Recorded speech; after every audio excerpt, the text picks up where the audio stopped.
All right. All right. All right. All right. All right. Hey, I've got a little Christmas motif going on. Do you? Little Where? the lights in the back. That's it. It's just the Oh, it's and the like a colors. reddish. There's the red and the green. I don't see. Oh, the green's over by me. Yeah. I don't know. So I'm trying to I need to see.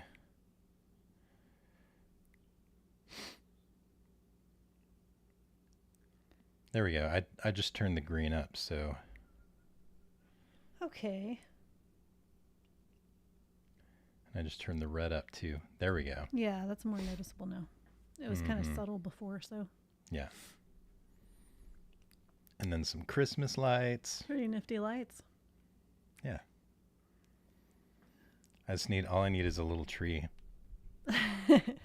You should have put a little stocking on the Yeah, boat. just hang a stocking up No, stocking. on the logo. The Oh boat. yeah, I could have done that digitally. Totally. Yep. All right. Well, how are you doing? Pretty well. I am a little bit tired, but Yeah. why is it so hard to sleep? I go to sleep at the same time every night, and it's with enough time between when I go to sleep and when I wake up. Like, it's more than 7.5 hours. It's like 7 hours and 45 minutes or something. Yeah. But I never seem to sleep like that. Like I wake up at 1 or I wake up at 3. And, I don't always like not fall back asleep. But last night I woke up at, I think it was 3:20, which Mhm. is like less than an hour before my alarm goes off. And I could not go to sleep Yeah. again. So, I'm I wonder. So there were those back in the day, maybe some people still do it, but like people had their own bedrooms yeah. and then there would be like I don't know if there's a shared bedroom or if it's like if they wanted to be in the same bed they would just pick whose bed, but there might be something to that. I know I am a little bit of a restless sleeper, Yeah. and so I worry sometimes that like oh I'm gonna wake her up. Or You were snoring less at 3 in the morning. you don't I, have I to like pushed you over and you don't have to call me out like that, come on. I pushed you a little bit and you stopped. But Yeah. But I think it's worth experimenting with different things and seeing what works because I mean sleep is really important. hmm So I it's tried a not. weighted blanket at one point because I had heard, weighted blankets sometimes help you sleep better. But then I felt trapped underneath it. Like I had to rearrange it to where my feet were outside of it because if my feet feel trapped, I get a little panicky. So, Yeah. Gosh. weirdly. So yeah, I get that. But I might try it again. I still have the weighted blanket, so. They have that there I keep seeing it pop up, this like ad for it's a type of blanket cocoon sort of thing that you like pull up on yourself, and I guess it does have like it's got a trap door at the bottom so you can let your feet out, Oh, but like it basically like snug. It's like a it's what like would you're they call swaddled. swaddled? Yeah, Yeah, I don't know. yeah. I don't know if my arms were wrapped, I'd probably feel trapped too. Yeah. Yep. Hey, if you're tuning in, welcome. We're in the pre-show. We're about to Get started. get started, but yeah, we've got a little holiday motif going on with the Mm-hmm. lights and stuff. Yeah, I think the brighter red and green definitely. Yeah. Should I swap it? Do you want to have the red behind you? Oh, I can't do I it now. don't It's on care. my phone, and my phone is on the It doesn't teleprompter. matter to me. Yeah, we'll just leave it. All right, you ready to dive in? Yeah. Okie dokie.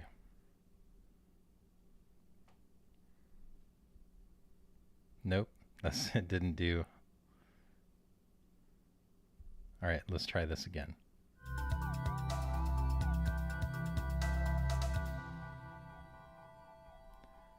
Hello, and welcome to the In the Boat with Ben and Rachel podcast. I'm Ben. And I'm Rachel. And this podcast exists to address common creator struggles and provide weekly inspiration for your creator journey. Why'd you have so much trouble with that name?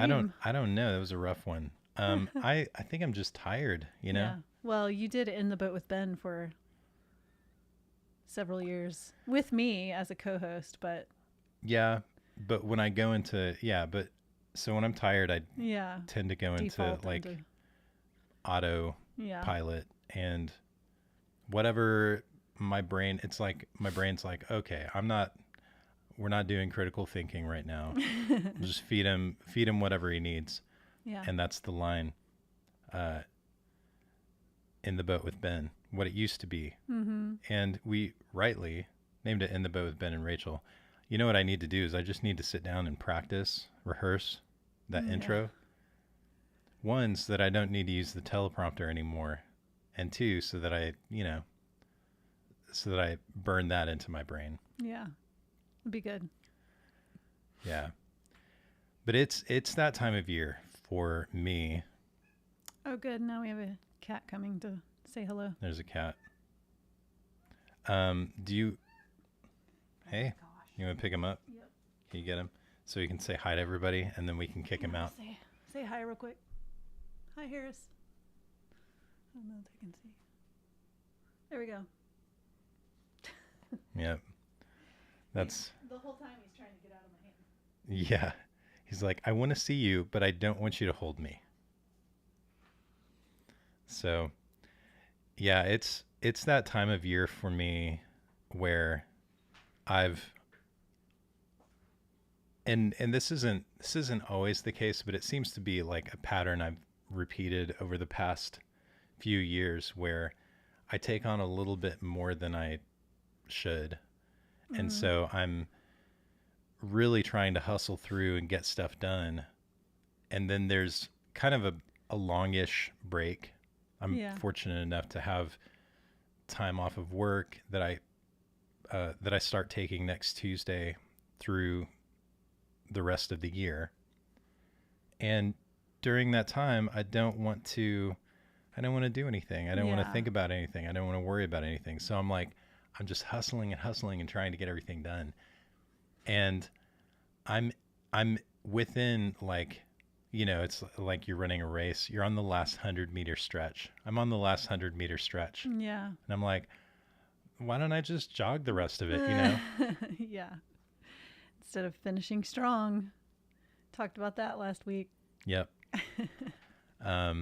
Yeah. So, but then when I think about the time off, I have a lot of things that I want to do.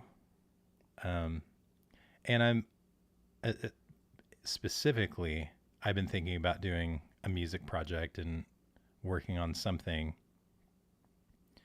And I don't know what it is, but like the past couple of days, I've really been wrestling with like, do I really want to commit to something like that?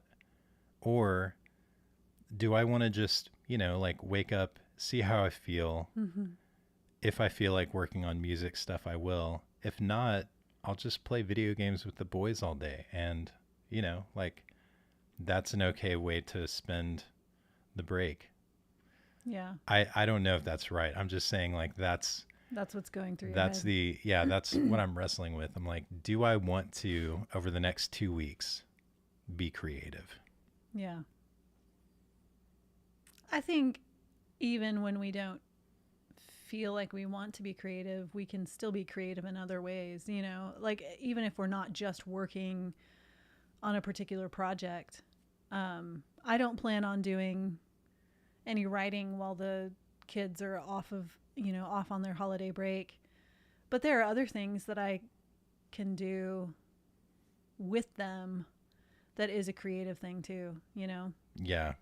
So I think when I think about, I just said think twice, But when I think about being creative over the holidays, I think about the ways that I can incorporate my family into that, you know, especially when we have certain rituals that we do and these traditions that we have Mm-hmm. for the holiday, and just, you know, trying to make them a little bit different than last year, maybe, because that's creative thinking as well, you know, how to make them a little bit more fun or a little less stressful or those kinds Yeah. of things.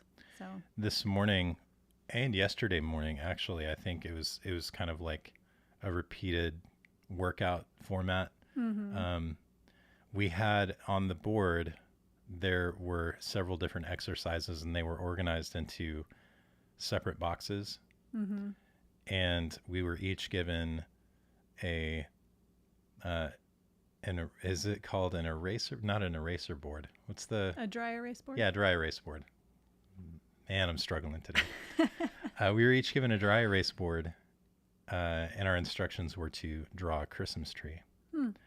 And then when you did the exercises, like you did a certain number of exercises in a couple of the boxes three times through, you get to put an ornament on your tree. Oh, And that's so like fun. it was, and the hardest one, like the hardest version of that was something you had to complete in order to be able to put a star on your tree. Um, and I mean, I'm not bragging, but my tree was very beautiful. It was very well decorated. It was very well. Okay. I guess I'm bragging in two different ways. One, I did put a lot of stuff on my tree. Yeah. I mean, it was the average amount of stuff. If I'm being honest, everybody was able to put quite a bit on their tree. But mine just looked really good. I was like, I feel like I should take a picture of this and put it on Instagram. Like, it's not super beautiful art, but for what it is, I mean, I'm drawing on a dry erase board, like sweating. My hands Yeah. are shaking from working Yeah, out, and get it. and I still made this beautiful tree. Yeah. So that's creativity, right? Well, I mean, we have such a tunnel vision idea of what creativity is. And the reality is, when we are creative people, we use our creativity everywhere, you know, in wrapping gifts and even buying gifts for people sometimes. And I think that's probably my first tip for staying creative over the holidays, is just looking for different ways. If we feel frustrated about like not having the time to work on a creative project, looking around and seeing all the ways that you are creative Yeah. in your day, because sometimes that can change our perspective and make us not feel quite as frustrated about like, wow, I'm not getting any creative work done, you know? Well, and I want to say this. So we kind of set up this episode originally as like, you might be taking a break for the holidays. There might be a bunch of stuff going on, lots of activities. In the midst of all of that, how do you stay creative? And And I do As- have some tips for that too.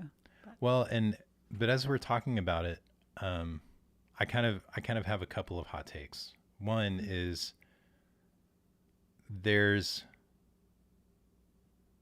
maybe you have permission not to keep the same level of creativity. And if you're a creative person, I would say the same level of productivity rather than creativity. I would say both, because there's kind of this unspoken pressure if you're thinking about like, okay, I'm not going to do the things that I normally do, but I'm still going to look for ways to be creative.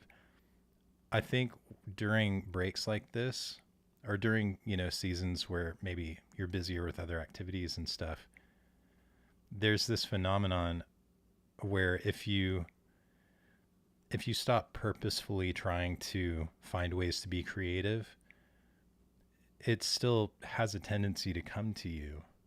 Ideas, and I think that's an important. It's kind of like when you're with your fitness. One of the important aspects of fitness is rest. Rest is more important than, or as important as consistently working out. But rest, as we understand, rest is not a passive thing. When you are not working out, your body is still doing a ton of internal work Mm-hmm. that that helps maintain your fitness in a way that you wouldn't be able to if you were just working out every single day. So Mm-hmm. yeah, so that's one. And then Yeah. and then two, I can't remember what number two was. Oh no. Yeah. I completely lost it. It'll come back to me later. But I kind of want to hear your response to that first one.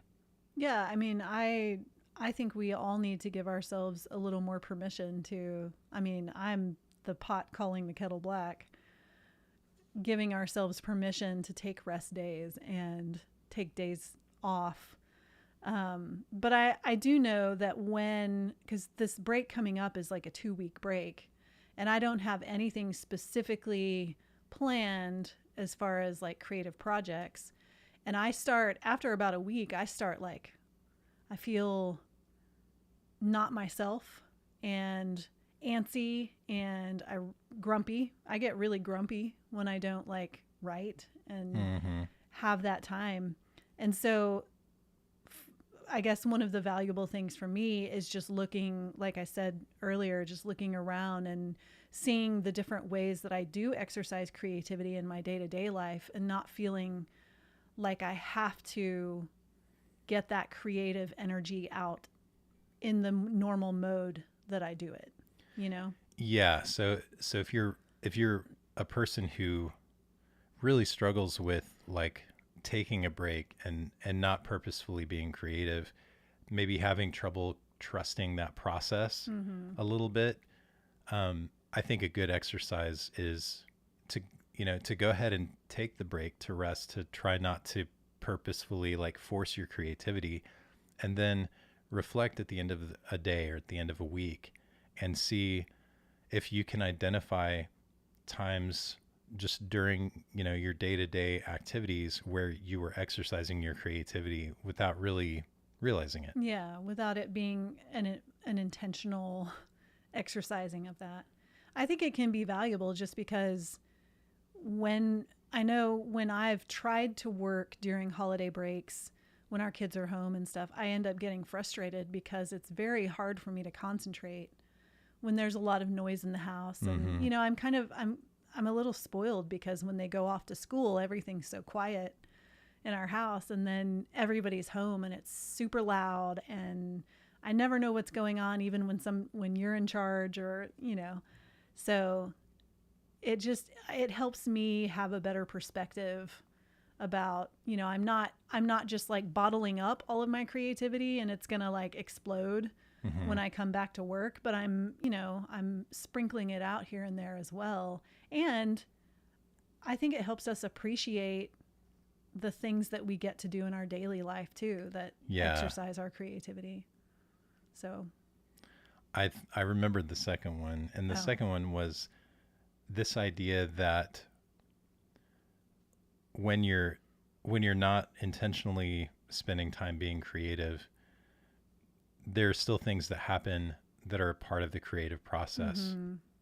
If you're present and and when I say present, it's really kind of that whole, like, you're in the moment. Mm-hmm. You're not worried about thinking about the past or worried about the future. You're experiencing what's happening in front of you. You open yourself up to all kinds of inspiration, and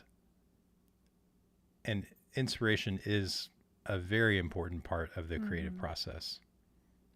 Even, and we've talked about this before, boredom can be really useful Yeah. for creativity. So like not overscheduling yourself, letting there be some Mm-hmm. downtime where it's like I could watch a movie, or I could binge watch a bunch of shows, or I could, like sit here and stare out the window and let my mind wander for Yeah. 10 minutes and see what happens. Yeah.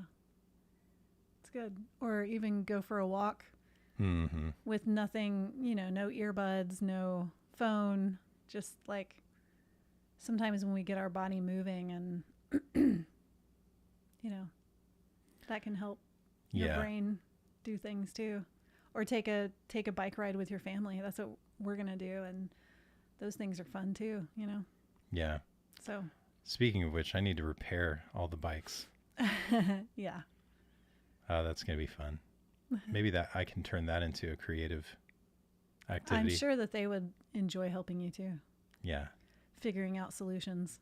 Figuring out solutions is a creative exercise too. Well, so one of big the time. one of the things that I do plan on doing for sure is I'm building a shed Mm-hmm. with my dad. He's coming up for a couple of days. And that's, like we have a rough idea of the plan we're going to use to build Mhm. that. But in any construction project, you run into things that you weren't expecting and problems that you have to solve. And so that was, I was talking about like working on the fence and Yeah. working on the set. There's something kind of creative about that. That's a lot of fun. So I that, think the cat is right outside the door trying to get in. yeah, we might have to do that. He's like desperate for attention. I'll take a break this time. I'm maybe while I'm doing that, you can talk about this. Are there any things that you are doing during the break that are not writing, but that might have some kind of creative element to them? Okay. I mean it's related to writing, but I had some booksellers they wrote some really wonderful things about my next book, and I want to send them all cards to tell them thank you. So I will be making homemade cards, which I used to do a lot of when I had a little more time. But it's going to be kind of fun to like pick that back up and do a few of these homemade cards and just feel like it's, it's a special thing for me to express my gratitude and also to make these pretty little homemade cards. So that's really all. I mean, I usually spend the last 2 weeks of the year kind of planning for the new year. So Yeah. and that, that requires like the schedule requires a lot of creativity because it's just, it's this block of time and you have to figure out what goes where and Yeah. That can be kind of a creative thing too, because you're imagining the future and you're thinking about, okay, there's some things that that are probably on the radar, but also some things that you don't know. So you're kind of making things up there. Yeah. We're decorating cookies. Yeah. That's a thing too. Be doing that. Yeah. I don't know if there's anything else. Wrapping gifts. I don't know. Wrapping. We can't. Yeah. I mean, it can be creative. I don't take a whole lot of time to. Speaking of getting creative with wrapping gifts, the video that I published this week. Yeah. If you haven't seen it, I published it on the YouTube channel. It's youtube.com/Ben Tolson. And it's basically like our whole family, all 8 of us, took turns giving a gift wrapping tutorial, starting with us and going all the way down to our 7-year-old. And of course, as they got younger and younger, the gift wrapping got more and more creative because it was fun. Like we didn't give them any instructions ahead of time. We just put the materials out and they came up with their own way of doing it and taught it as if it was like, yeah, this is how you do it. So it was pretty great. It was great. Shows personality. A lot of fun. You can, if you skip the first, few, because ours. Well, no, Jay's is pretty good. Jay's, oldest. yeah. The oldest. I won't spoil it, but the oldest is right after that was us. Several people's favorite. Yeah. So. Yeah, check that out. That's one thing that like over the holidays season, we get a chance to be creative is with that family Christmas card video. Yeah. Yeah, that's fun. Yeah. So when I thought of this episode though, I was thinking more about the time crunch that we all have. And so I don't know if you wanted to get into it, but I was I have actually wrote about this in my newsletter Oh, last nice. month about, how to stay productive over the holidays. So Yeah. So I'm coming from a place of feeling everybody's taking really off. close to Yeah. burned out Yeah. and so looking forward to the break. But maybe you're not like me and you're like, okay, I have all this stuff that I want to do, but Yeah. they're holiday parties. There's all this other extra stuff going on. How do I, how do I get to keep my creativity flowing while still also doing this extra stuff that's that isn't normally Yeah. on my schedule? Yeah. So the first one that always worked for me is finding the little moments that where you can create. So my very first book was written in like 15-minute increments where I would put the kids to bed and then I'd have 15 minutes before I needed to go to bed. And so I'm like a big proponent of when you have 10 or 15 minutes, go ahead and try to be creative there, because when you train yourself to do that, those 10-minute or 15-minute increments really add up. Like at the end of a year, I had a book, I know that Yeah. it seems like a long time, like it took a whole year, but in 15, like you don't think that 15 minutes can do a lot. And there you have it, Yeah, it's similar to me, to this principle that I've been thinking about a lot lately, that we tend to overestimate what we can accomplish in a day, but we underestimate what we can accomplish in a year. Mm-hmm. And the way that looks when we think about, like, a year is a long time, but it doesn't seem like, you'd be able to do something tremendous Mm-hmm. that you might be thinking, oh, this could take like 2 or 3 years. Meanwhile, in our day to day, when you start We to, cram so much in. yeah, and when you start to feel that crunch,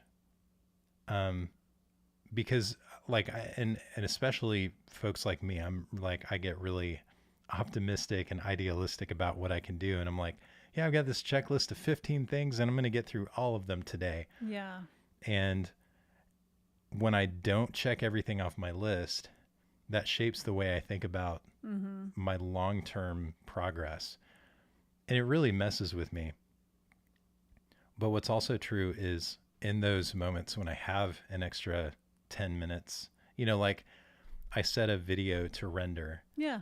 and it's going to take like 10 or 15 minutes. And while it's doing that, there's not really anything You can do it on your computer. I can do. Yeah.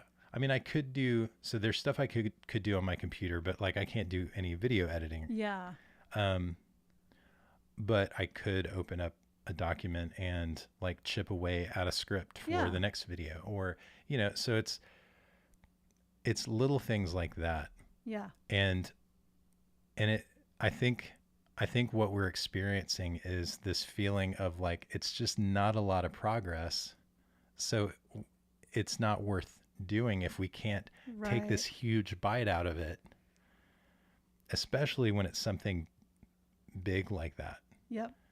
Well, and sorry, I was trying to find my newsletter that I had sent out, because I think I sent it out around Thanksgiving. Oh, okay. Oh, maybe it's coming out this week, actually. I did it for Christmas. Spoilers. Sorry. But we tend to think that in order to be creative, we need large chunks of time too. And while that may be true in the beginning, we can train ourselves to have these little 10 or 15-minute increments. And I think, so what really helped me during that time was, number one, not expecting it to be perfect in those 10 or 15 minutes that I had, knowing that I would have more work to do once the initial draft got down. And number two was like setting a timer, because there's something, I don't know, there's something psychological about, and I don't have any like science to back this up, but when you set a timer, it feels more urgent. You know that you only have these 10 minutes or you only have these 15 minutes. And you're going to use that. You're not going to pick up your phone and you're not going to look at your computer and, unless you're working on your computer. But those are two things that really helped me in those small moments. In those small moments to be more productive and to see those pages coming together. Yeah. I mean, for me, the thing with the timer is it feels like a game. Yeah. I mean, you could do that. So make yourself like a little bingo card or something and just like give yourself stickers every time you do a 10-minute segment, These things, you think like, oh, that's something that you do with kids. Look, y'all, you're never too old for some stars, some stickers. Like get some nice, I'm sensing a business opportunity here. So like, yeah, you can get your sheet of stars, or you can get these really cool custom made stickers. You use them the exact same way. You have a little sheet and you get to put your star on your sheet. Maybe we'd make a little template for that. But it's like the sticker version of the adult coloring book. Oh. It's like coloring books just exploded, adult coloring books, because adults were like, wait, I do still like coloring. Yeah. I think the same thing is true for stickers. I think if we had the opportunity to use stickers as a reward for ourselves, think about all the things we could get done. Oh, yeah. No, I like those tips though. So, so to kind of recap, it's use those short periods of time and maybe use rewards or some kind of timer, gamify it a little bit, add a little bit of urgency. I know I had like a second tip and I can't remember what it is, but I do remember the third one, and I'm going to sound like a writer here. Okay. But it was just, don't underestimate the value of reading. So if you feel like you're depleted and the holidays are kind of, taking some of your creative energy away, or you're frustrated because you can't create at the level that you want to create, reading is always, I know because I'm a writer, it benefits me a lot, but reading also broadens our minds and it exercises our creativity because it gives us new ideas. Yeah. So that's one of my tips too, is you can always, in a 10 or 15 minute increment, you can always take out a book and read. And reading is a form of consuming, but it's a very different type of consuming from scrolling through social media or watching shows or videos. It keeps your mind engaged in a way that those other things don't. Yeah. Sometimes I wish I could have like an MRI of what my brain does when I read, because there are certain books where I can feel the things just like rolling around, and like the ideas that I have just rolling around in my head. And I can't explain it. It's not that I'm like, I want to copy this book or whatever, but it's like when you read the words of other people and when you feel the communion of their thoughts that like spark your thoughts, it's just, I don't know, it's a magical thing. You're such a writer. I know, I'm sorry. Books, man, they're the best gifts. Yep. Do you have any other tips? I don't think so, other than just take the pressure off. Yeah. Yeah, I mean, that kind of, like what you just said kind of harkens back to what we were explaining earlier, that part of the creative process is opening yourself up to inspiration. That can come through the form of reading, but it can also come through the form of spending time being present with people you love, so, and ultimately, changing your mind about what constitutes being productive and creative, I think will help you feel a lot better about like, oh, I don't have to feel guilty that I'm taking this time away from my creative projects, and still feel confident that you're doing something that's good for your creative process. Feeling guilty is never productive. No. So get that out of there. Or is it? That's going to be the topic of the after show. I did just read a whole book. There's a fascinating book on the power of regret by Daniel Pink. Yeah, Daniel Pink. Okay. Who's like one of my favorite psychology writers and stuff, and it's fascinating. So Yeah, regret actually has a place. let's get into some of that in the after show. Yeah. I always enjoy talking about that stuff. All right. Well, thank you so much for tuning in. Thanks for listening this week. We are going to be taking a break. This is the last episode of this season of the podcast. Yep. And we are going to be back. I'm going to pull up the calendar here so that I don't get the date wrong. We're actually doing this live because Rachel and I have not talked about this. I just realized we didn't talk about it. You're in February now. I know. Oh. So I was thinking this date. Okay. That'll line up with like the end of school and I think to do so. enough episodes. I think so. Yeah. Okay. Yeah. I'm trusting you. All right. So we're gonna take a break. We're gonna come back for season 3 on February 10th, All right. 2023. Wow. So yeah. 2023. As always, if you like the show and you want to help us out, share it with somebody you know who could use some encouragement or inspiration for their creator journey. And Rachel, if folks want to find you, where can they go? RachelTolson.com, and I'm at Rachel Tolson on all the things. And I'm at bentolson.com and also at Ben Tolson on all of the things. Thanks again for listening, and we'll see you next year. All right. All right, after show time. Guilt, shame, regret. Well, regret. It doesn't have as much to do with guilt and shame as it does. Oh, I know. Yeah. I'm just listing. Yeah. So like, Shame is the worst. well, okay. Because shame says, I am bad, rather than I did something bad. Well, and let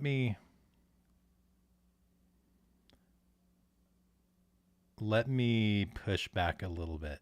I list those because they're kind of in that group of these are emotions you want to Yeah. avoid experiencing. Yeah. And it kind of, I mean, it makes sense. Like nobody wants to feel guilty. Nobody wants to feel shame. Nobody wants to feel sadness. I think in general, like people don't want to feel angry, although there might be. There are benefits to anger too. Oh, there are absolutely benefits, but I'm saying like, do people want to feel angry? I think there are actually people who may. Yeah, I think there are for sure. They go Um, looking for things to make them angry. my hot take is every emotion has a purpose. It does. Yeah. I mean, that's it. Every emotion has well, a purpose. But I don't know. Shame is one of those that can be psychologically damaging. Any emotion that isn't processed correctly Right. can have negative effects on your mental and physical well-being. Even But is there a good way to process shame? yes, I think so. I don't know.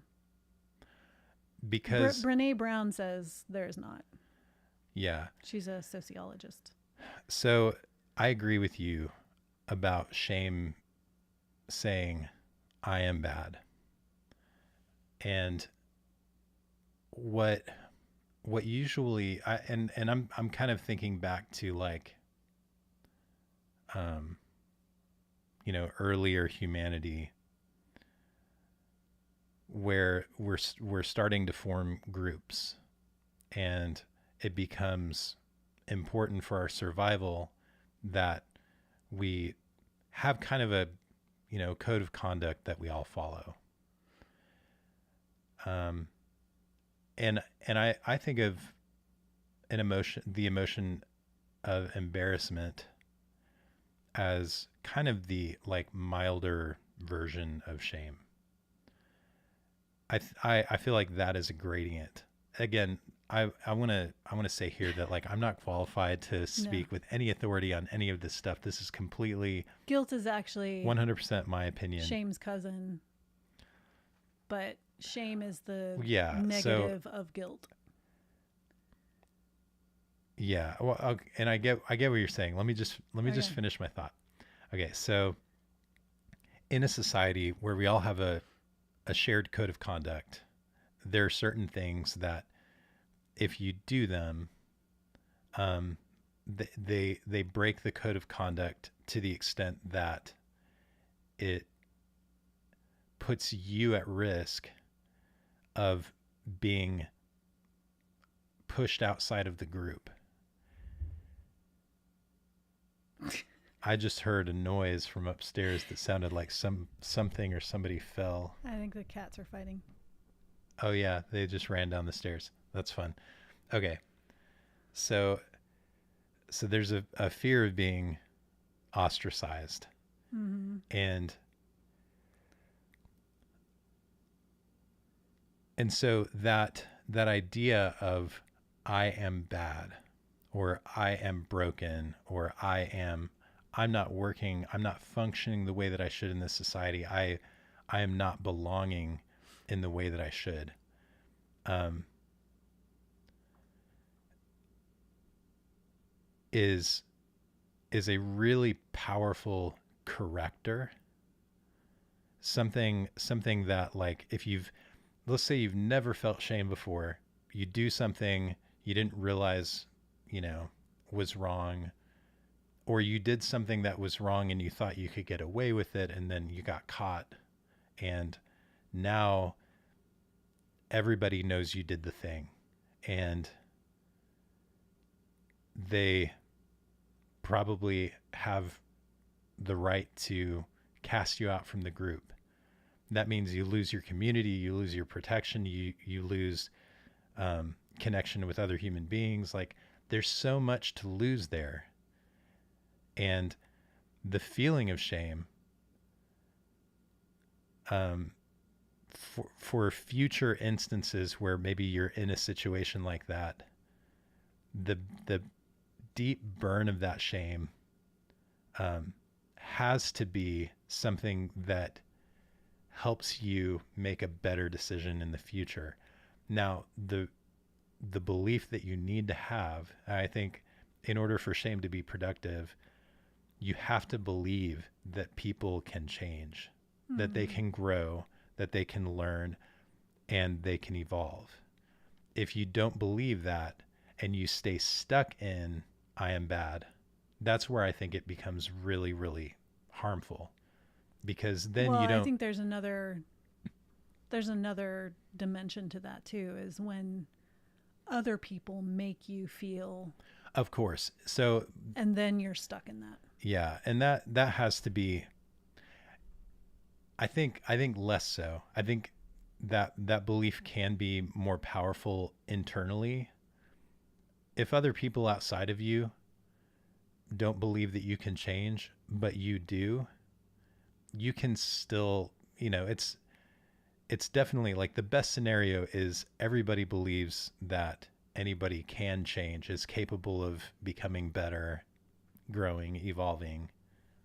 Um, but I think it's also kind of a point of personal responsibility not to depend on that being the culture of whatever community you're a part of, and to learn to forgive yourself and to learn to accept yourself and to believe that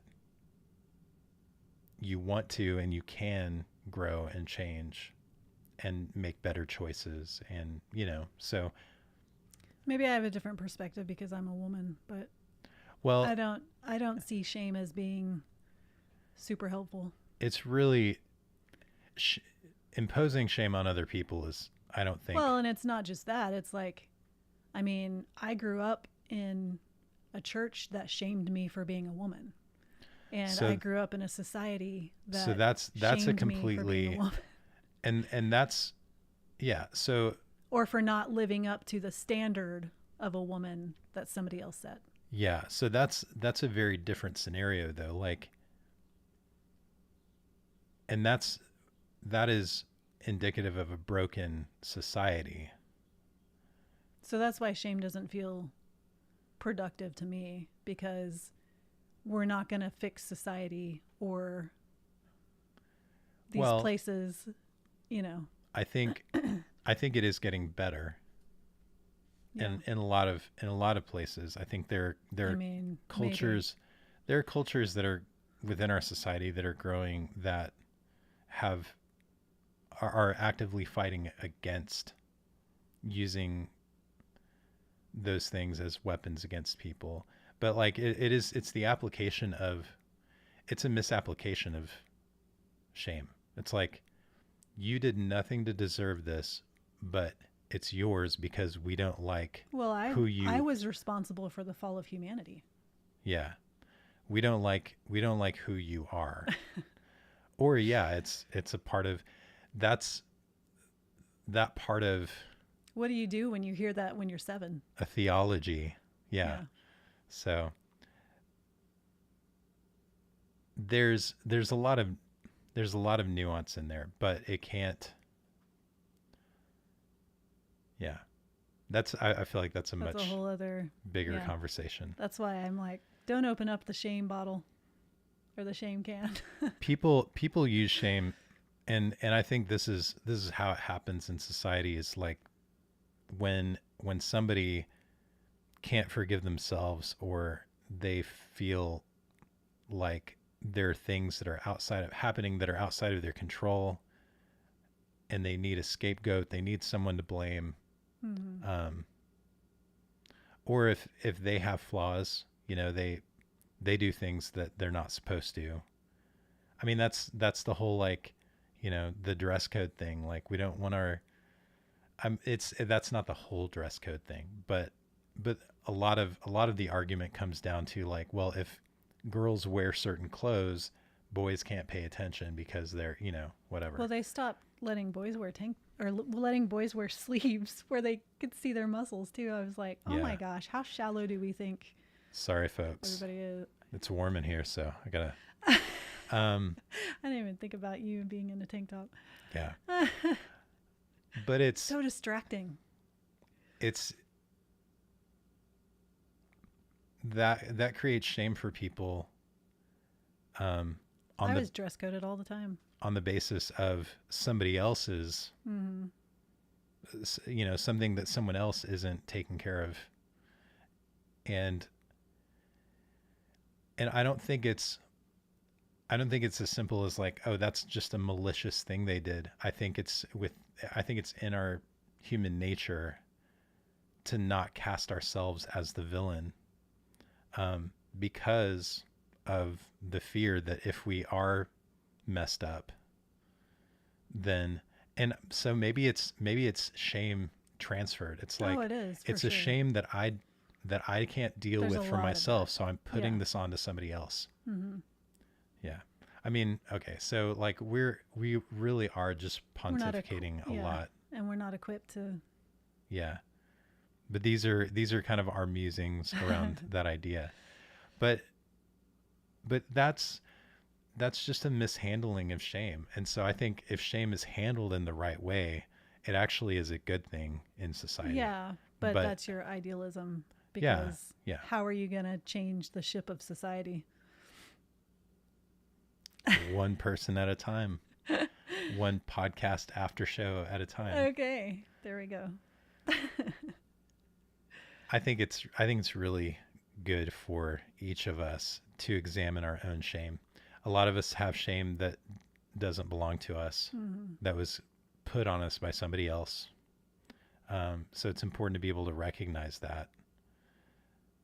And then some of us feel shame that we don't want to think about or deal with because maybe we don't believe that we're capable of doing better or that we're capable of growing. All right. Well, we got into a discussion about shame instead of regret, but I'm sorry. maybe next time we'll discuss regret, I know it's shame's it. Okay. Well, just which give me can give me actually be the really helpful. yeah But give me the quick. I know like regret makes me change my mind about all kinds of things these days yeah, because like the end is drawing nigh. I'm like, yeah, okay, what 20 years from now is not a long time. Like we've almost been married for 20 years. yeah. Yeah. I know. We have Um been. so it's like, Yeah, all right, what have I done? yeah, And as soon as I ask that question, I start asking what what could I have what done? Or no, yeah, it's it's what have I done? And then what decisions am I faced with today yeah. that That's how it can be helpful. yeah. And you know, in a nutshell, it's like the people who think of regret as if only I had done this, that's when regret is not helpful. Mm-hmm. But if you think of it in a way of at least I whatever, then regret can be helpful and you can change for the future, you know, Yeah. because you have the tools to like do better next time. Yeah.